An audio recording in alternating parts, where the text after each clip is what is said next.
Hi people. Nothing lets down an engine bay worse than seeing exposed wiring because the PVC conduit has split and aged because of heat. This looks terrible and also it doesn't protect the wiring. You can purchase the PVC tubing really quite cheap from any auto store. In about 30 seconds you can tidy this up. All you need to do is just measure the tube to the approximate length that you need and snip it off. Doesn't matter too much if it's a little bit shorter or a little bit longer because it does stretch quite easily.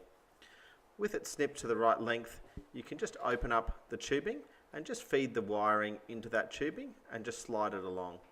I just push it into the existing conduit that's already there just to make a nice neat sort of join. You could use some electrical tape and tape it up if you want, but I find just slipping it on gives a quick and easy solution to the problem.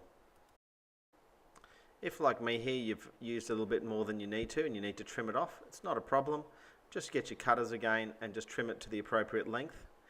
The conduit's quite forgiving, and if you have the wrong size, you can see here that I'm just tucking into the old conduit there, and already that's starting to look 1,000 times better.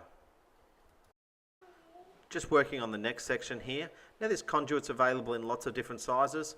I have a few meters just lying around of each size, just ready for these sorts of applications. I think that it really does tidy an engine bay up, and it also does protect the wiring from excessive heat or moisture. Once you're finished feeding the wiring into the conduit, make sure you sit the wiring in its correct location. This one just sits in a groove on the top of the rocker cover there. Some may have little clips or clamps that hold it in place. There you go, that's job done. Looks much better.